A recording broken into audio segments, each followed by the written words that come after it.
Napenda kuwakumbusha kuwa uteuzi wenu umezingatia masharti ya kifungu cha 76 Sheria ya Uchaguzi wa Rais, Wabunge na Madiwani namba 1 ya mwaka 2024.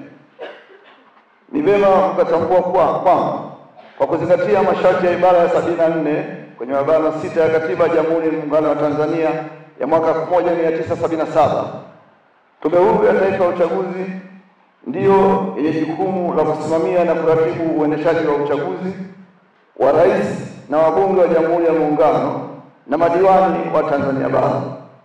Kwa kuzingatia niliyoeleza awali kwamba nyinyi mliopo hapa mmeteuliwa kwa mujibu wa sheria, na tangu tarehe ya uteuzi wenu mnao wajibu wa kikatiba na kutekeleza majukumu ya uchaguzi wa rais na wabunge wa Jamhuri ya Muungano na madiwani wa Tanzania Bara kwa niaba ya tume katika vituo vya kupiga kura mtakavyopangiwa. Simamieni jambo vyenu kutunza siri na kujitoa au kutokuwa mwanachama wa chama cha siasa katika kipindi chote cha uchaguzi. Hivyo, katika utekelezaji wenu wa majukumu, zingatieni matakwa na masharti ya kifungu hiki ili kuepuka kuonekana mnawajibika kwenye mamlaka nyingine tofauti na tume katika kipindi hiki. Ndugu washiriki wa mafunzo, kwa kumalizia, niwasihi mzingatie mafunzo mtakayopewa, mtoe uzoefu wa usimamizi wenu wa siku za nyuma ili iwe somo kwetu sote katika utekelezaji wa majukumu lililopo mbele yetu. Jina naitwa Moses Masanja, kuwa makarani waongozaji wanaopiga kura. Kwenye mafunzo haya ambao tumeyapitia au ambao tunaendelea nayo kwa ajili ya shughuli nzima ya uchaguzi tarehe 29, ni mafunzo ambayo yanatujengea uwezo wa kuweza kuhakikisha kila mwananchi wa Tanzania mwenye vigezo vya kuweza kupiga kura anapiga kura bila kupata shida yoyote, lakini bila karaha yoyote. Kwa hiyo sisi kama makarani waongozaji wapiga kura tuko tayari kuwaongoza vizuri wapiga kura wetu kutokana na mafunzo ambayo tumepatiwa na viongozi wetu. Kwa jina naitwa Tamari Lucas Sarungi.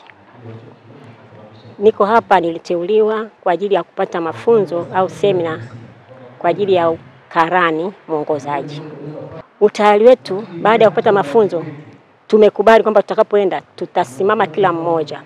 Mafunzo tuliyopata, lakini tutajitahidi pia sisi wenyewe kwanza tuwe kielezo, kwa sababu wewe mwenyewe unatakiwa usimamie. Mafunzo unaweza kuyapata lakini usisimame. Lakini sisi wenyewe kwanza tumejitambua kwamba sisi katika wengi tumeteuliwa sisi. Kwa hiyo tunapaswa kusimama kwa dhati kusimamia zoezi hili, kuwasaidia kama nilivyosema wamama wajawazito, wasiojiweza, wasioona, kuwapa maelekezo sahihi, lakini pia kutunza siri na kuwajibika ipasavyo.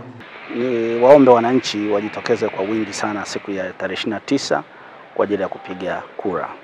Vituo vyetu vinafunguliwa saa 1 asubuhi na vinafungwa saa 10 jioni. Kwa hiyo muda wote huo wana uwezo wa kwenda kupiga kura kuanzia saa 1 asubuhi mpaka kufikia ile saa 10 jioni. Lakini nipende kuwasihi wananchi kwamba vituo vyetu sasa hivi vimepangwa kwa namna ambavyo havitakuwa na foleni kubwa sana.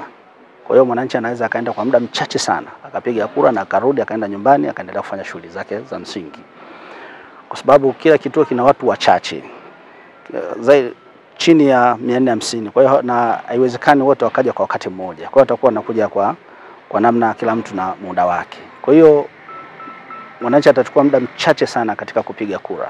Kwa hiyo waombe sasa wajitokeze kwenye vituo vyao waende wakapiga kura, kwa sababu vituo vimewekwa rafiki, kwanza viko karibu, vimeongezwa ili kusudi viweze kuwa karibu na wananchi. Kwa hiyo wananchi hawatatumia muda mwingi sana kwenye kituo, lakini pia vituo vingi vimesogezwa karibu na wananchi.